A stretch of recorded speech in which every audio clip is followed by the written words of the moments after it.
Welcome to the Standing Up to POTS podcast, otherwise known as the POTScast. This podcast is dedicated to educating and empowering the community about postural orthostatic tachycardia syndrome, commonly referred to as POTS. This invisible illness impacts millions, and we are committed to explaining the basics, raising awareness, exploring the research, and empowering patients to not only survive but thrive. This is the Standing Up to POTS podcast. Hello, fellow POTS patients and nice people who care about POTS patients.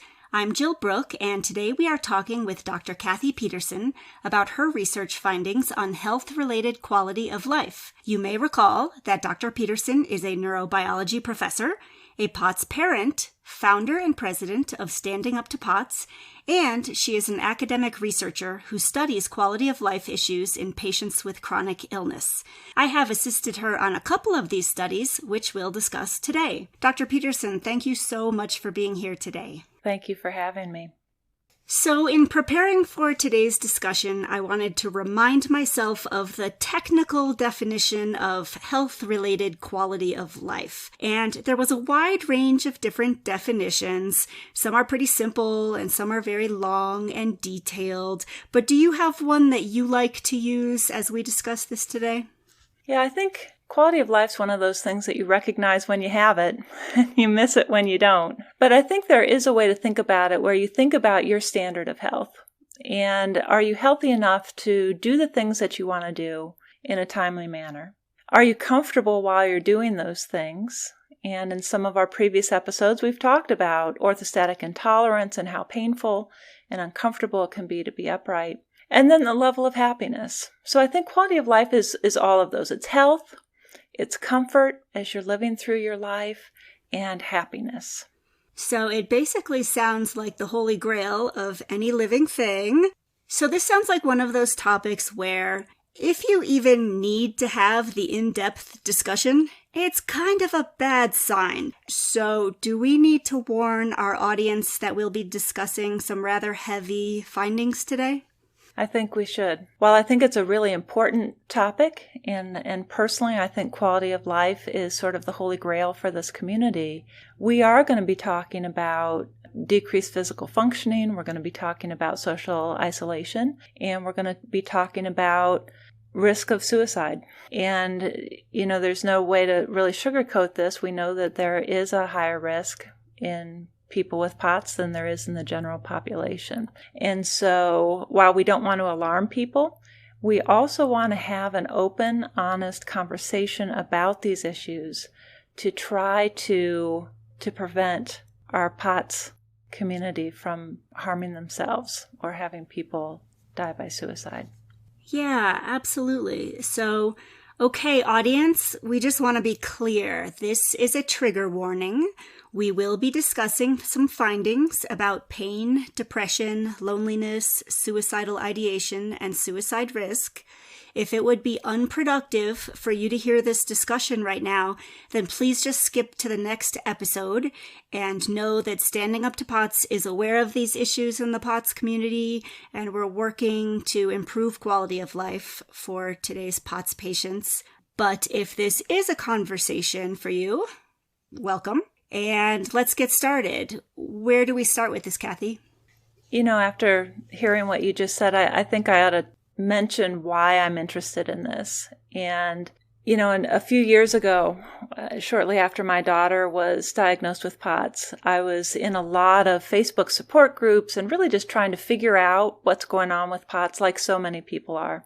And there were people that in some of the parents groups that were having to take their children to a mental health facility because they had just made an attempt on their life. There were some people who had completed suicide, meaning that they had died by suicide in the community. And it really shook me to my core. And so I've spent the last 4 years really doing academic research trying to understand quality of life in POTS patients and people with other chronic invisible illnesses, and then figure out why the risk might be higher. And while I don't think we have all of the answers, I think we have more than we did when you and I launched this study 4 years ago, Jill. Yeah, and I think we were a little bit surprised by what we found. We were absolutely surprised by what we found. Yeah, so maybe it's time to stop with the suspense. Okay, so let's just start with POTS symptoms. How does that tie into health-related quality of life? Right, so when we're thinking about quality of life, part of it is that health. Are you healthy enough to do the things that you want to do? And we know that lots of people with POTS have poor physical health. And we know that there's a spectrum. Some people do quite well. Some people are in the middle. Some people are medically disabled. But we've talked about in past episodes things like the orthostatic symptoms, that when you stand up, you feel worse, that dizziness and lightheadedness can be problematic. About 40% of people will faint. They call that syncope. We've also talked about pain, and that there are different kinds of pain that different people with POTS experience. So some have neuropathic pain. Others may have headaches. They may have abdominal pain, and that can be related to nausea and vomiting as well. And then there's hypersensitivity. That could be to light, it could be to sound, it could be to touch. But it's more than that, right? One of our other studies that Jill and I wrote a paper together was on sleep efficiency. So if you go to bed for 8 hours a night, how many of those are actually in good sleep, restorative sleep? So we know that people with POTS have issues with sleep. And then people have chronic fatigue syndrome as a comorbid diagnosis. We know about that. Brain fog, I think we've talked about a lot of these before, Jill. Heart palpitations and tremors. And you put all of this together, and it can cause physical misery, right? You're not feeling great, and you go to the doctor. And if you get a diagnosis quickly, and we hope that everybody does, but that's not a reality for many at this point, that the treatment is still hit and miss. And unfortunately, at this point, while there are medications that are prescribed for people with POTS, none of them are approved for POTS by the Food and Drug Administration, the FDA. And so we don't have anything that studied these medications and said, yes, this is appropriate for people with POTS. If you put those two things together, where you've got all of these symptoms that can make things miserable physically, and you go to the doctor and the treatment's not very effective, or they're trying different things all of the time, what the person is left with is poor physical functioning or decreased physical functioning. For my daughter, that was she had trouble getting to school. There was a study in 2002 by Dr. Benrid Larson and her colleagues that found that 25% of POTS patients were so disabled that they were unable to attend work or school. Let me say that again. 25% of POTS patients were so disabled that they were unable to work or attend school. My daughter fell into that group. She did go physically to school for 2 periods a day, maybe an hour and a half, and she was done. That was all she could do. And of course, there are people on the other end of the spectrum. I'm not suggesting that everybody is that poor in their physical functioning, but it is an issue for some. In that same study, they gave people with POTS a standardized test. It's called the Short Form Health Survey. Nobody cares. But they've given it to lots of different people with different kinds of health problems.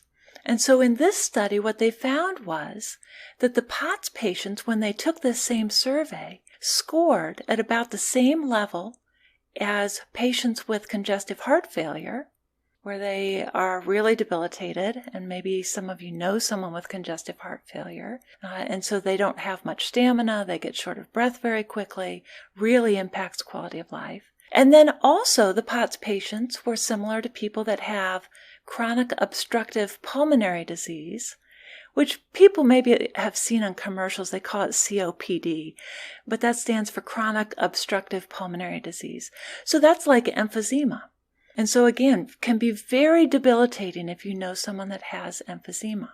There was another study in 2011, Dr. Bagai and his group, that found with that same survey that POTS patients had about the same quality of life as those with rheumatoid arthritis. Very, very painful. This is an autoimmune disease that attacks the joints. Very painful. and end-stage kidney disease. These are the people that are on dialysis. And so the point of this paper is that their quality of life was really, really low. Yes, and I remember seeing a paper at some point talking about how sometimes the severity of a disease and how deadly, for example, it is not necessarily correlated with how much it impacts your health-related quality of life. And rheumatoid arthritis was their example of something that doesn't end your life, but it is painful almost every hour of the day, every time you try to stand up or sit down or go to the bathroom or reach for something. And that had made me think about how for many of us, dysautonomia is the same thing in that it's constant. There isn't really too much time in the day when you don't want to have your automatic functions working for you. But my other thought was there are a lot of different ways that researchers have measured health-related quality of life. And when I see that POTS is comparable with congestive heart failure or COPD or arthritis or end-stage kidney disease, I don't know anybody with those diseases, so that's a little tough for me. And I just wanted to mention that in our studies, we had used a CDC measure that I think is a little bit more easy to understand, which just asks how many days of the last month have you not been able to do what you wanted to do because of pain, because of physical dysfunction, and things like that. So it was how many days of the last 30 were you unable to live your life the way you wanted to? Absolutely. I think the point of this really is that a lot of people look at someone with POTS and it's an invisible illness. And so they say, oh, they look fine. You know, maybe their hair is fine. It's not like in cancer where they lose their hair, or there may not be big shifts in their weight, so they're not seeing that like you might see with steroids with weight gain, or you might see with other sorts of disorders. Cancer is an example where they lose a lot of weight. And so the idea that it's invisible can really be problematic, I think, for folks in our community. And even though that person may look fine, they could be dizzy. How can I look at you, Jill, and know whether you're dizzy at this moment or not? I really can't. Unless you're stumbling, you're walking down the hall and you start shifting around, I really can't tell. How can I look at someone and know if they're nauseous or if their eyes are hypersensitive to light? And so this is the problem that we have, both for friends and family who love that person, but also for the healthcare practitioners that we're hoping will diagnose. They can't look at that person and accurately assess their level of fatigue. And we don't have words, I think, many times to describe the level of fatigue that some POTS patients have. What does neuropathic pain look like? My daughter had a doctor ask what kind of pain she had in her legs, and she was little. She was 10 or 11. She was reading Harry Potter, and in Harry Potter there was a snake. I don't remember which volume it was, but there was a snake, and so she talked about it felt like snakes biting up and down the leg. And instead of that doctor smiling and just nodding and going with it, they said, well, how do you know? Have you ever been bitten by a snake? And so it's that kind of disbelief, I think, especially for these physical symptoms that we don't have a good way of quantifying, that can make this very difficult. And so friends and family may say, oh, you look fine. I think it's nothing. You're making a big deal out of nothing. It's all in your head, right? Healthcare practitioners may do the same thing. They run the blood tests, they run imaging, they do urine testing, and everything comes back clean, as it often does in POTS, and they diagnose them with depression or anxiety. And those medications and treatments don't really help because that's not what the problem is. So I think the invisible nature of POTS is actually a big problem when we talk about quality of life. You know, it's funny because my POTS was so invisible for a couple of decades, and I, of course, had trouble, as many patients do, getting it taken very seriously. But when it finally got bad enough that I was fainting fast and hard, I had one day where I had a bit of blood because I'd hit my head when I fainted. And to me, it was just another day of POTS. But that was the day that the world opened up its kindness to me. And everybody was so concerned and so attentive and so wanting to know what they could do for me.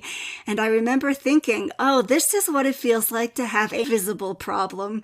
And even though I didn't remember hitting my head, it didn't hurt anymore, but there was, a decent amount of blood. And I soaked it up and I told myself I'm going to enjoy it and tell myself it's making up for the last 20 years of nobody noticing or caring. But it's amazing how a few visual cues make the difference between other people thinking that you might be just a lazy faker or that they should drop everything and attend to your every need. It's just amazing. What a shame that you have to have blood show, that you have to have a cut on your head. Your symptoms were the same before the cut as they were after, and what a shame it is that is the case, but it is, I think. I think that's right. And that's what's so difficult, I think, is to not be taken seriously when you know that you're not well, and then you question whether you're wrong because nobody believes you. And I hope if you asked my daughter, she would say, I always felt like my mom believed me. I hope that that's what she would say. But it's tough. It's really tough for lots of folks. So Jill and I teamed up a number of years ago to really look at this issue of health-related quality of life in POTS patients. And we did an online survey, and we had 624 people with POTS who took the survey for us and 139 controls. And some of you listening may have taken that survey, and we really appreciate that. I put surveys out every once in a while, and we publish a lot of papers that we're trying to use to push the POTS community forward. So thank you to any of you listening who have taken the survey. And I don't know, Jill, that we need to talk about the specific tests that we gave, but let me just say that we did use standardized, validated tests that have been published in the literature and have some reference points so that we have some idea of what the results would mean. So Jill was talking about before the Healthy Days core module out of the Centers for Disease Control. And that's the test that was looking at what it was going on as far as quality of life in the last 30 days for that person. So in the last month approximately, how are you doing? And what we found was that people with POTS had significantly more days of poor physical health. No surprise there, right? We knew that would probably come in. In fact, most people had poor physical health more than 20 days out of 30. The people with POTS also had fewer days of good energy than the controls. Again, no surprise. We know that lots of people with POTS have fatigue issues, they have sleep issues. Some of them have the comorbid diagnosis for chronic fatigue syndrome and or myalgic encephalomyelitis. So we know that energy was going to be lower. There was no surprise there. The surprise, Jill, for me, or one of the surprises, was that 97% of the people with POTS reported activity limitations, meaning that they couldn't do everything in the normal day that they wanted to do. 97%.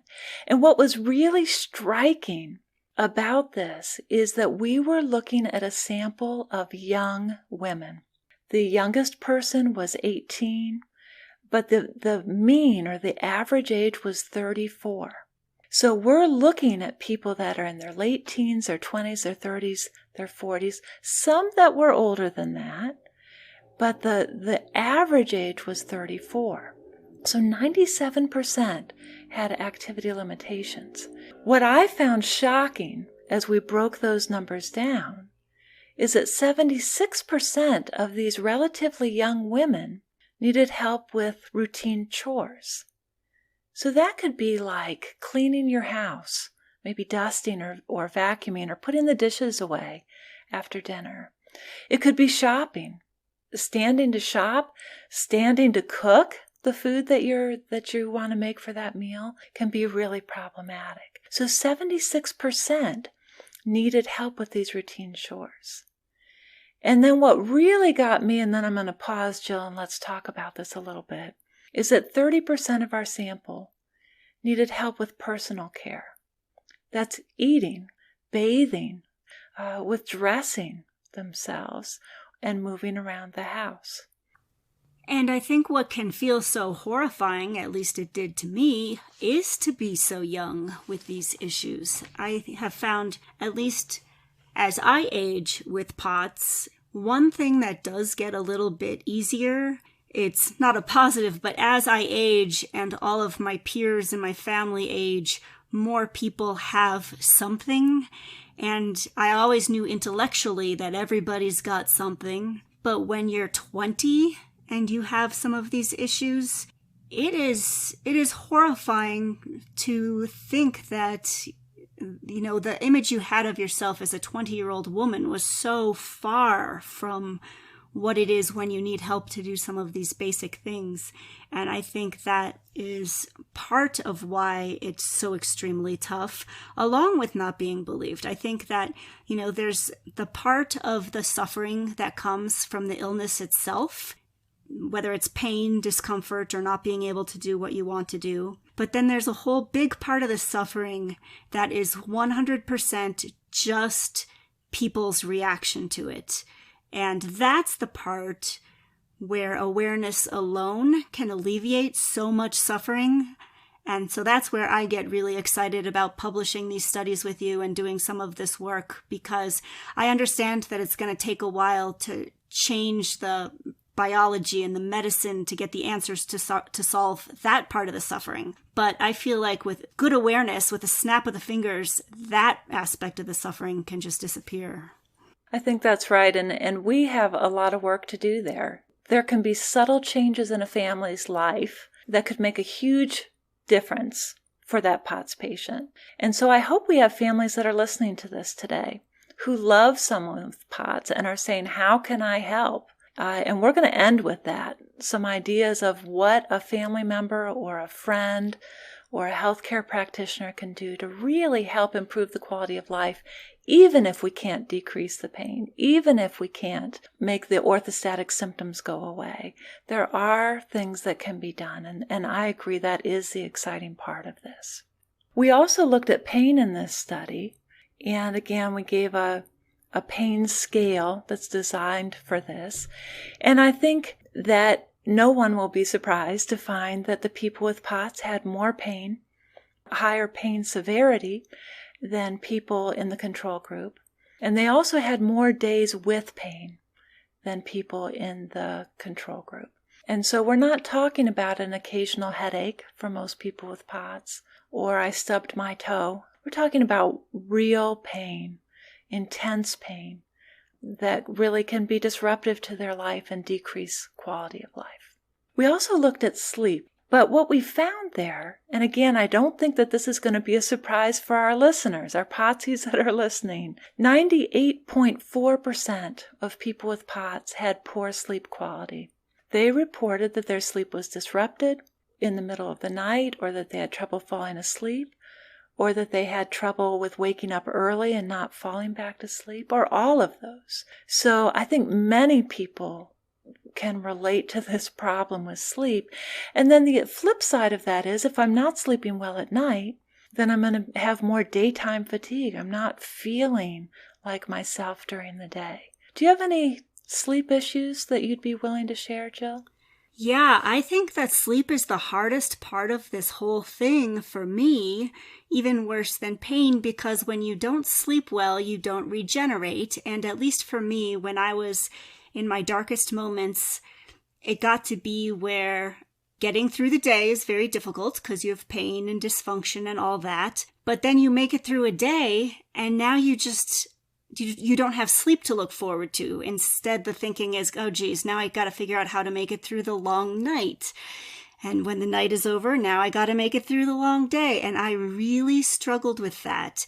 And I know that some of the dysautonomia experts talk about some of the vicious cycles between pain and sleep, between pain and mood, or mood and sleep. And Well, our research showed that this can be a really insidious problem. But I just want to stick for a second on that number. 98.4% of POTS patients had poor perceived sleep quality. So, that means a couple people are sleeping well. And I'd like to hear from them. Maybe they can share their secrets. But I think that's a big one. And I guess that kind of brings us to what we found connected to that.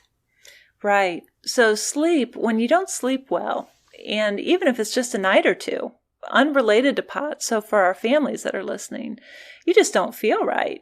You don't think right. There are all sorts of things that is sort of a cascade effect when you don't get a good night's sleep. And one of the things that can be tied to poor sleep is suicide.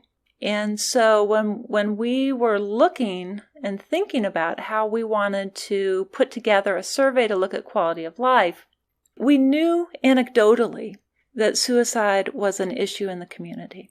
And so we decided to put in a questionnaire. It's called the Suicide Behaviors Questionnaire, to just see if it was really a case here and there, or if this was a real problem for the POTS community. And what we found was shocking.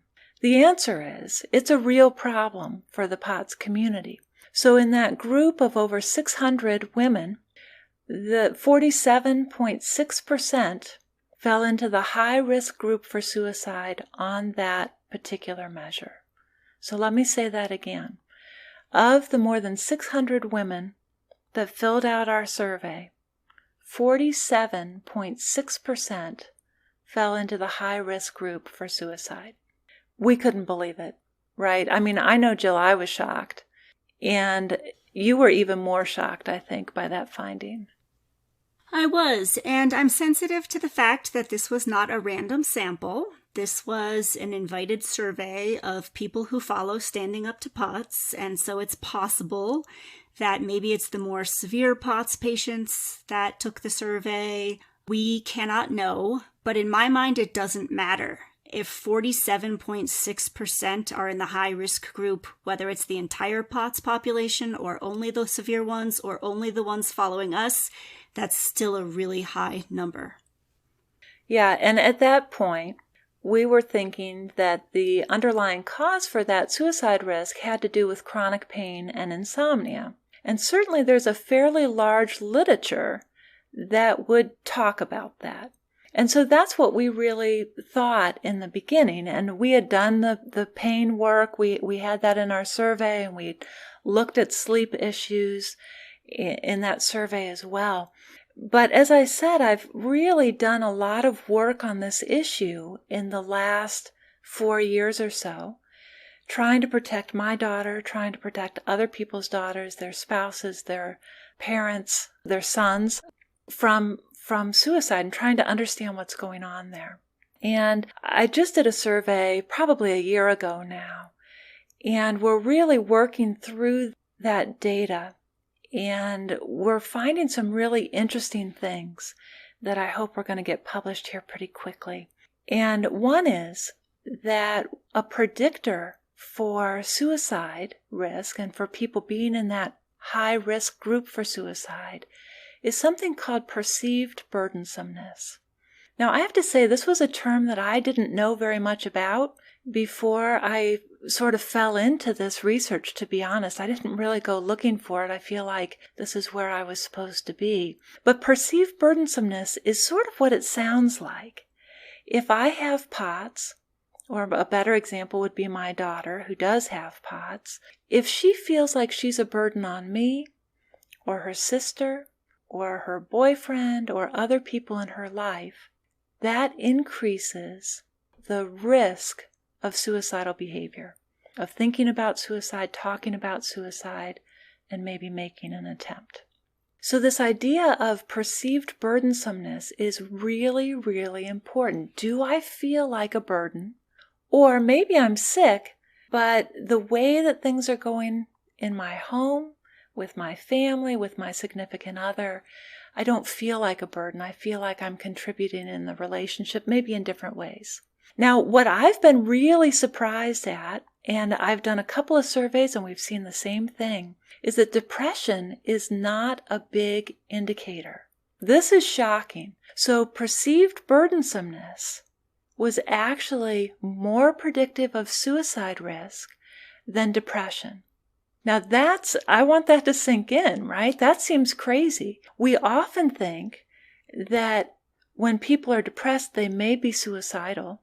And certainly if we think about the people that are suicidal, we assume that they're depressed.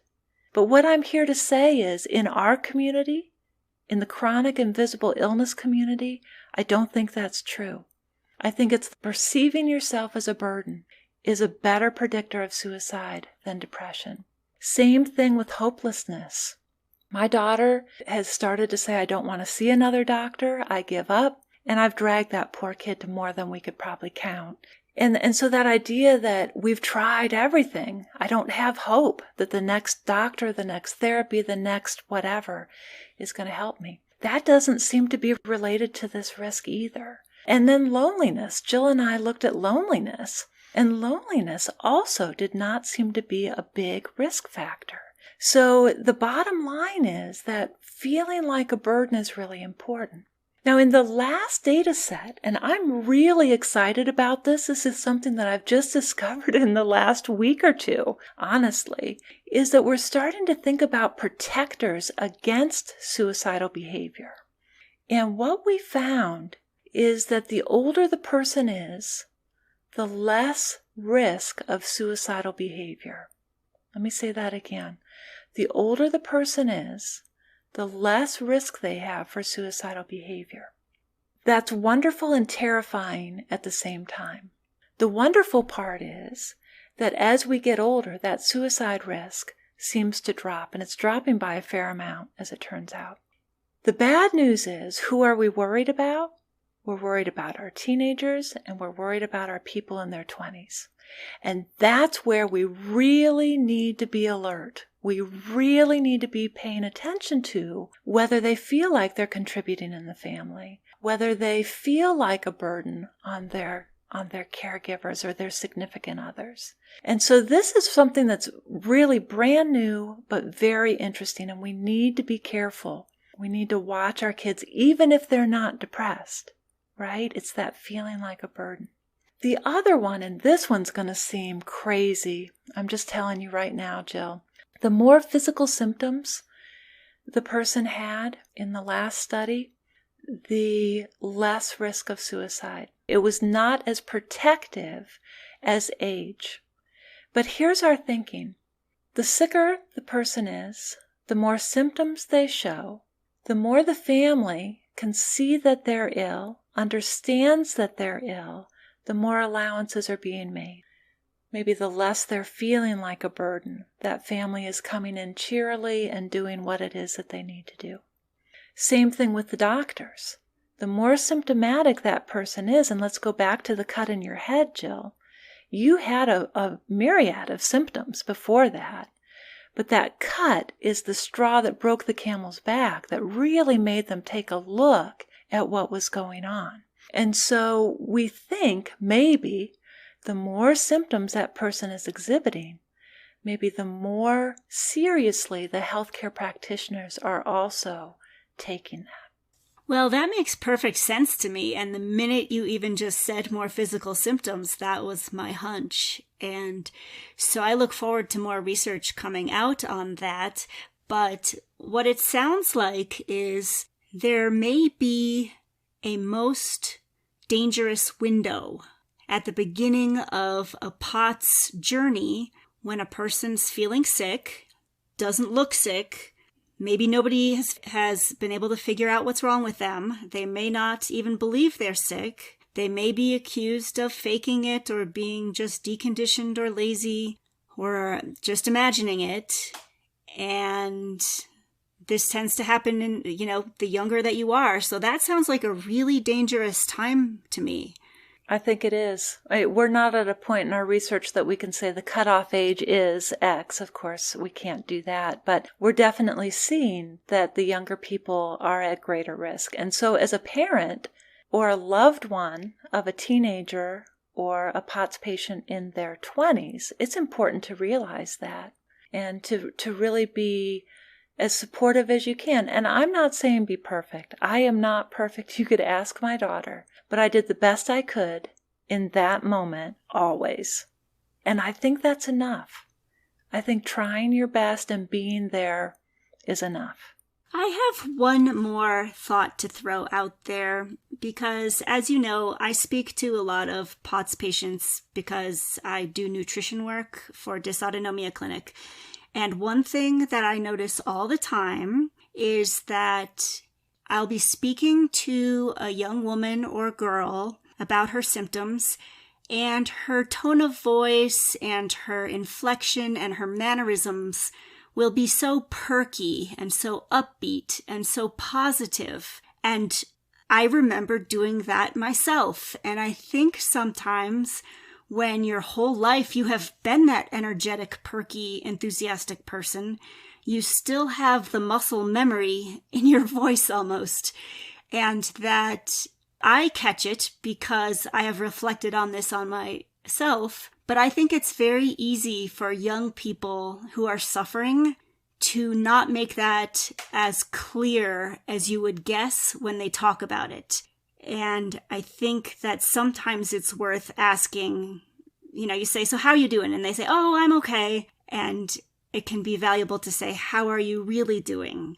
And probe a little more just in case it is muscle memory that is looking more positive than a person feels. My daughter calls that putting on a mask.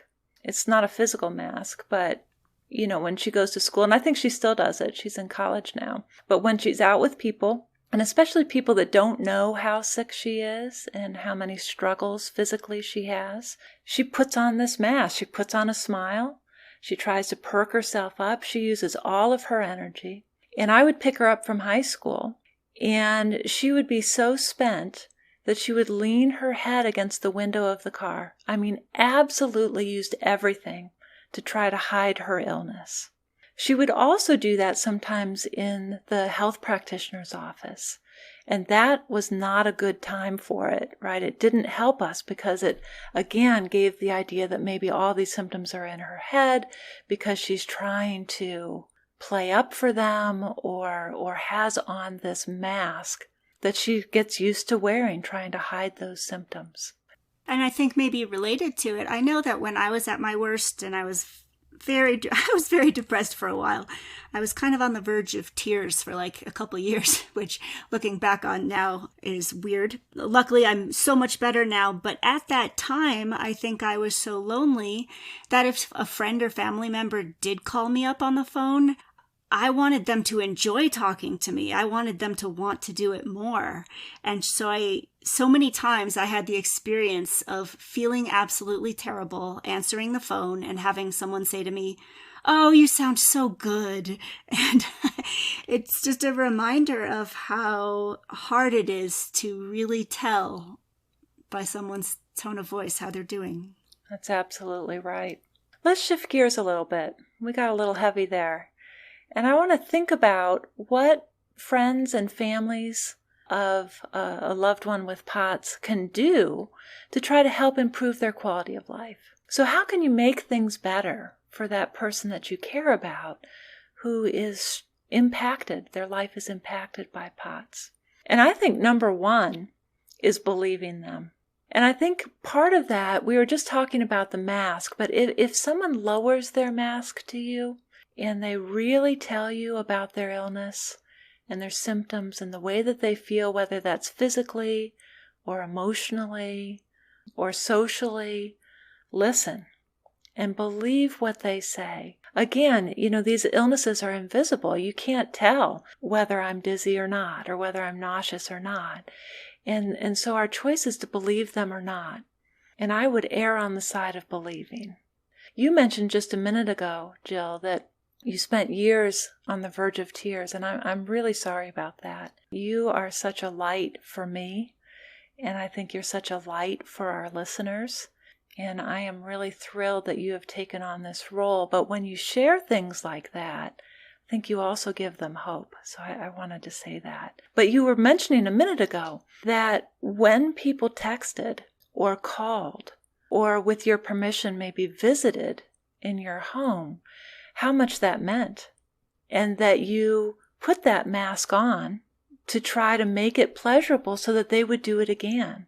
And so I think as friends and family members, sending a text, a quick call on the phone, if they say, I don't feel good, I don't want to talk, take that at face value. Doesn't mean they don't like you, right?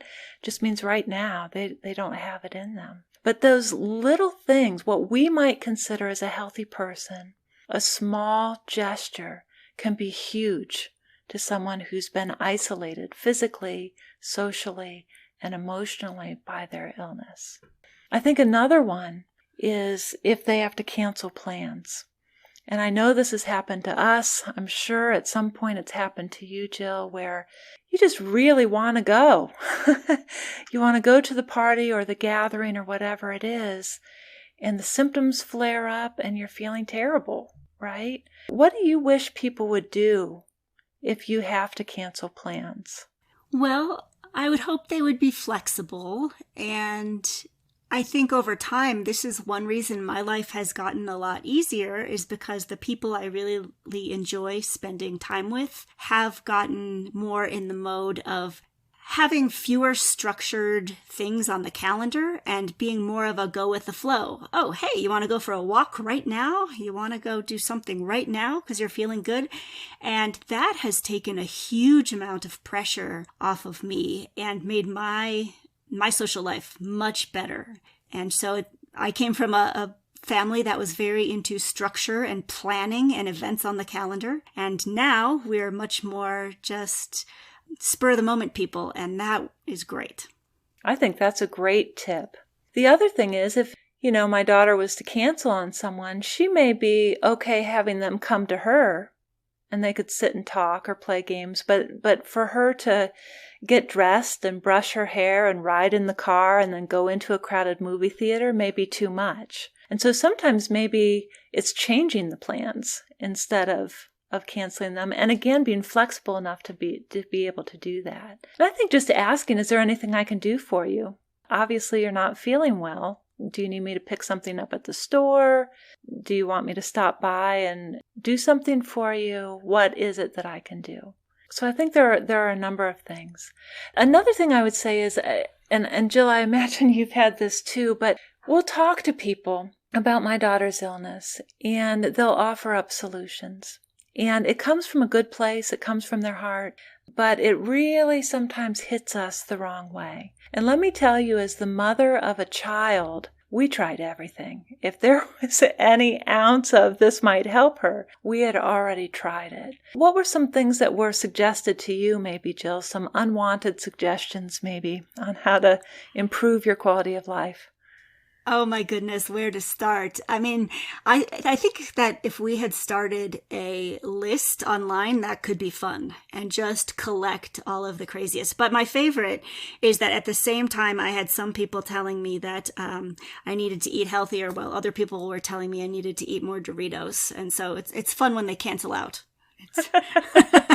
Well, and to give food advice to a nutritionist is sort of interesting as well. Right? But we had tons, people said if she would exercise more, if she would eat better, as you just said, if she would try this supplement, if she would do X, whatever it is, that's going to be the magic elixir to make her better. And it just, unfortunately, these illnesses just don't work that way. Another thing I'd say, and this is maybe more if you're the spouse or significant other or the parent of someone with POTS, is if you don't feel like they're getting good medical care, if you feel like that doctor is out of ideas, don't be afraid to change to someone else.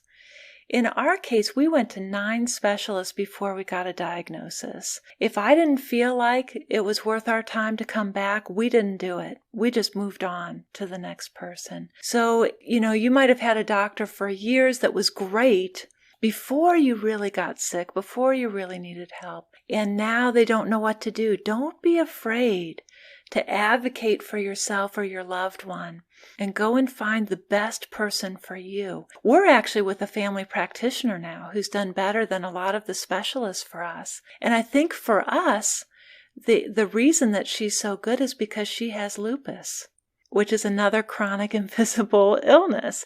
And so she gets it she understands that you can't look at my daughter and understand what's going on underneath. And it's been a game changer for us. She has been willing to tinker with medications and has really gotten my daughter on her feet again. She's not well, but she's so much better. I wish I had known that tip sooner. I feel like I wasted years thinking that all doctors were about the same back when I was younger, and now I realize that doctors are as different as people are, and you can find the one that really, really works for you. Just have to maybe kiss some frogs.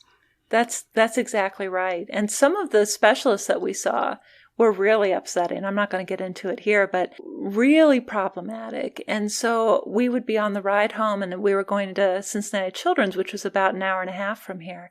And I'd say, look, we're one doctor closer to the doctor who's going to help you. We're not going back to that person again, but we are one doctor closer to the right doctor for you. And so I really would encourage people to keep searching until you find someone who may not have all the answers, but they're willing to try. That's what I've learned over the years. Someone who is willing to tinker and try and cares whether your quality of life is improving is worth keeping. Another suggestion might be, if this person is not already in an online support group, for POTS to do that. Because lots of people with POTS are isolated. There may not be another person in their community that has it, but there's a whole online community of POTS patients that are in various parts of the journey. And so someone like Jill, who's sort of been around the block a few times, has tried lots of different things, can pass along what she knows to younger patients or those that have just started in that journey. So I would really recommend that as well. And I would add that a lot of organizations, including ours, invite people to volunteer. And I at least personally found that that is such a wonderful way to meet other patients, to do meaningful work, and to do it with people who understand your limitations, so they're, of course, very understanding about them. Absolutely. And I think one of the last things is to just really try to maintain hope. There is hope. There's a lot of money finally being poured into POTS research. The National Institute of Health is looking into POTS as part of the long haul syndrome from COVID. Standing Up to POTS is funding it. There are other nonprofit organizations that are funding POTS research as well. And so while we may not have the answer yet, there are people, really talented people, that are working on this problem. You know, one other thing I would mention is something that the CDC website on health-related quality of life really points out.